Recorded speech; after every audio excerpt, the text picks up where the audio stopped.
Hello friends, welcome once again to the Abundant Life. A while back I came across a magazine article with the title, "Are you an amazing grandparent or an unhappy one?" The article set me thinking, what about me? Am I amazing or unhappy as a grandparent? I wondered, what qualities go to make a happy or sad grandparent? Over the years, I've got to know and interact with hundreds of grandparents and elderly persons, especially when my B.Ed students and I visited various homes for the aged as part of their work experience assignment. From my interactions with grandparents and elderly persons in my family and neighborhood, I found that the grandparents and elderly persons could mostly be placed in two groups.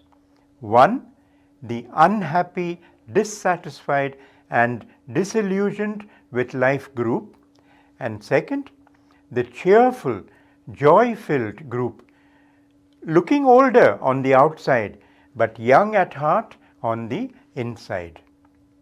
Today, I'd like to share about some qualities in the grandparents and elderly persons that make some of them age rapidly and unhappily, while others take things in their stride and grow old happily and gracefully. Let's look at the two sides of the same coin of aging, comparing and contrasting one with the other. On the negative side, I would like to focus firstly on the notoriously bad habit of grumbling, which you will see on the board, and fault finding over mostly petty issues. Here I'd like to give you the example of salt in my family and neighborhood. If the salt was a little extra or a little less, there used to be heated arguments and quarrels. Well, friends, no one likes such grumpy grumblers, including those who complain about minor aches and pains. I know and knew actually of an older woman who was quite active, really speaking, but she would sit tight in her armchair and then grumble about aches and pains. If she only moved about, she would be so much better. On the other hand, a grandparent or an elderly person who is happy with life is usually gracious and cheerful. I remember an elderly relative who always made his morning prayer a hymn of gratitude to God for the gift of the new day. His chief prayer request was, "Lord, shine through me so that every person I meet today will feel your presence." Then, before retiring to bed, his prayer was the last part of the Anima Christi. "At the hour of my death, call me and bid me come to thee, that with thy saints I may praise thee for all eternity. Amen." Such persons grow old gracefully when they manifest the attitude of gratitude in every circumstance, good or bad, in their lives. Sure, they have their fair share of aches and pains, but they don't go around moaning and moping. Instead, they offer up everything for the release of the holy souls in purgatory. Besides, they have a good sense of humor. Their favorite response when asked about their health being, "Devache kurpen, how boro asa," or "how buri asa." Today, that's my response too whenever anybody asks me how I am feeling. Now, equally annoying is a grandparent or an elderly person who is prone to making rash judgments. Let's see that on the board. Rash judgments about family members, neighbors, etc., without any hard evidence and often based on hearsay or gossip. They think their age gives them the license to judge others. Thereby, many families have their lives shattered. Many times, they may be rude in their remarks. However, they will not accept it when told they are judging someone rashly. They may even consider it their birthright or perquisite to mind someone else's business and either preach to them or dole out unsolicited advice. Another characteristic of a happy grandparent or elderly person is that they've trained their thoughts and attitudes to be reasonable and respectful of others, whether young or old. They make allowances for the faults, failings, as well as the needs of those around them. Speaking of needs, I remember my own in-laws making my life easier. Let me share this with you. My wife died when I was barely 32 or 34, and I had a little daughter. I had to rush to work in the morning and come back quite late in the evening. My in-laws never complained. They catered to my food, to the household, and even looking after my little daughter. Today I am grateful to them because they made my life easier. Then again, happy grandparents and elderly persons mind their own business. They don't give advice unnecessarily. They'll do so only if asked and only when absolutely necessary. Another negative aspect of the aging process is entertaining needless anxiety and worry. We'll see this on the board. The key word here is needless. After all, some worry may be reasonable. Let's say if your parent or child is not home at the time that they usually come, you may worry. But remember, worry about things beyond one's control can be irritating. Likewise, anxiety over minor health issues may make them into hypochondriacs, but causing undue tension to the rest of the family. Another aspect of their worry may make them wet blankets. As wet blankets, they then discourage any enjoyments or enthusiasm in the others around them. That's a sad state for the family.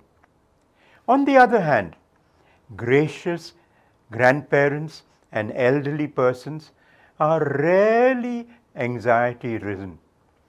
And if they are anxious, they don't show it. They have learned the valuable virtue of acceptance. We'll see that on the board. Acceptance of God's will. They may have lost a spouse or even a grown son or a grown daughter. But like the biblical Job, they've learned to surrender. The Lord gave and the Lord has taken away. Blessed be the name of the Lord, as we read in Job chapter 1, verse 21. Similarly, when misfortunes come their way and they lose health and wealth, they've learned equanimity and mean it when they say, "Shall we receive only good things at the hand of the Lord and not accept the bad?" As we read once again in Job chapter 2, verse 10. Who or which of us has not come across some self-opinionated, narcissistic, grandparents or elderly persons. Such elders can take the grand out of grand parenting by their selfish, self-centered behavior. With them, it's always I, me, and myself that count. You would not be wrong if you called such a person a know-it-all in the negative sense of the term. Sometimes, coupled with their negativity and narcissism, is their self-pity, aimed at consciously or unconsciously focusing attention upon themselves. Whereas gracious grandparents and elderly persons practice noble living. Let's see the word noble on the board. Noble living and high thinking that raises them to an elevated, magnanimous level. They are generous and charitable in thought, word, and action. Rarely will they point a pompous finger at you, saying, "Take it from me," or "I am older than you and more experienced," or "I know better than you." Certainly, such good people never practice one-upmanship. In their conversation with their grandkids and others, they don't consciously focus attention upon themselves. They are open to points of view that differ from theirs, and hence they are open to discussion. Again, pride and prejudice have no place in their thoughts.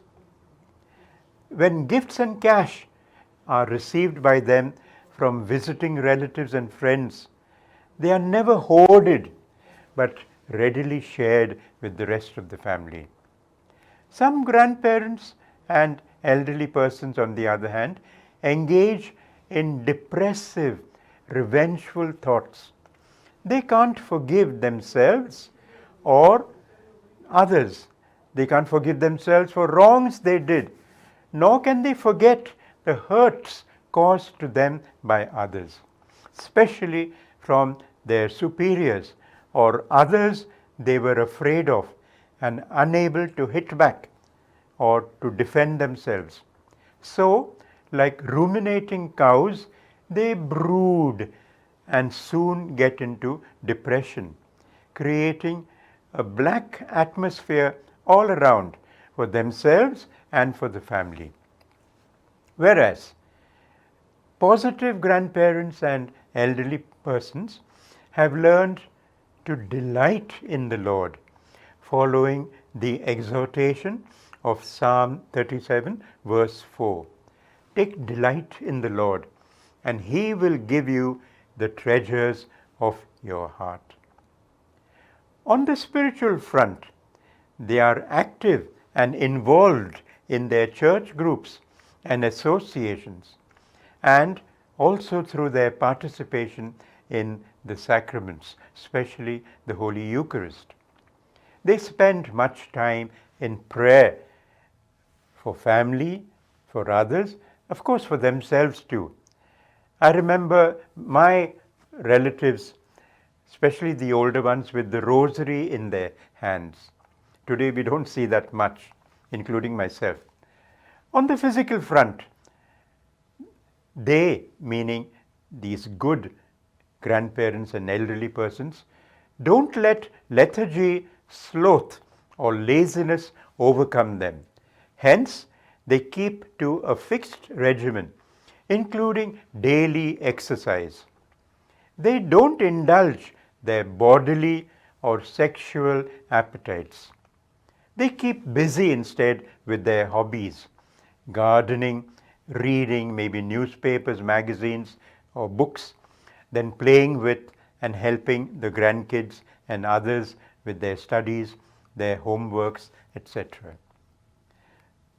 So, with this, we have seen that grandparenting can be hellish or heavenly by focusing on the acronym GRAND. G, grumbling, R for rash judging, A for being anxiety ridden, N for being narcissistic, and D for allowing depressive thoughts. Or it can be a wonderful heavenly experience, again in the acronym GRAND, where the G stands for gracious, R for reasonable, A for acceptance of God's will, N for nobility of thought, and D for taking delight in the Lord. The choice is ours. Let me share with you my experience.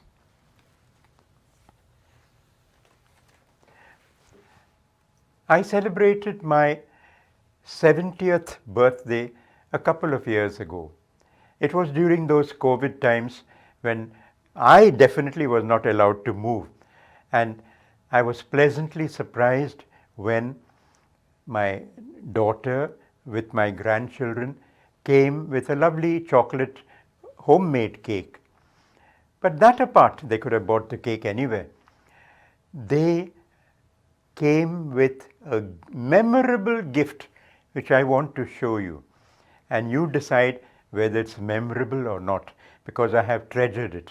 So here is the t-shirt they brought me. It shows my grandchildren with myself when they were younger. Beautiful, isn't it? But let's look at the reverse. What do you see here? It's a wording. It simply says, my name is Papa, because grandpa is only for old men, old folks, old fogies. I found this so interesting because my grandkids do call me Papa and not Grandpa. The point I'm trying to make is that grandparenting can be a lovely, joy-filled experience. Likewise, down the years, my grandkids from time to time prepare homemade cards for me, for Grandparents' Day or for my birthday or Christmas or even Valentine's Day. I'm supposed to be their favorite Valentine. I will show you just one card. Of course, they've made many and hopefully will show them to you. But I was so touched because here I see my granddaughter and me. Even though I have a grandson and my granddaughter's parents, she has chosen to show just the two of us with our little doggy. That's her way of showing me how much she loves you. Loves me, rather.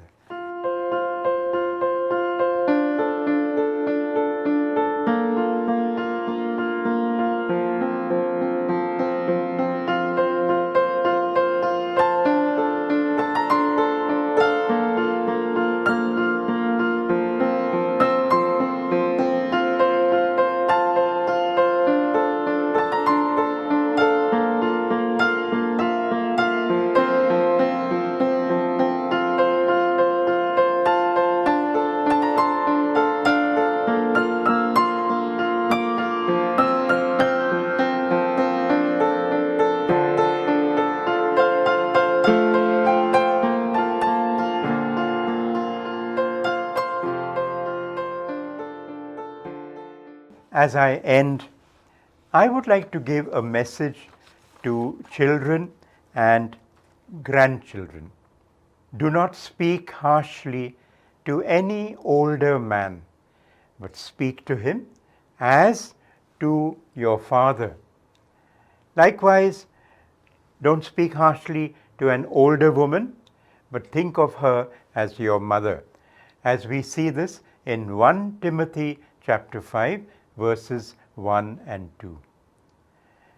Yes, love your grandparents and the elderly, respect them, ask for and take their blessing when you leave for school or when you leave for your work. Give them gifts, small little gifts, which surely they will appreciate all their lives. Today, in the age of nuclear families, most grandparents and elderly live alone. Make it a point to visit on special occasions, spend time with them, talk to them. And especially on Grandparents' Day, remember the flower called forget-me-not is meant specially for grandparents. So how about taking a bouquet of forget-me-nots for your grandparents? Children and grandchildren, remember it's in your hands. And likewise, grandparents and the elderly, it's also in your hands to choose to be happy or to be morose and sad, grumpy and peevish. The choice is yours. I definitely want to be gracious and to grow up not as an old grumpy man, but to grow up gracefully. I want that wish for you too. So happy growing into graceful older persons. God bless you.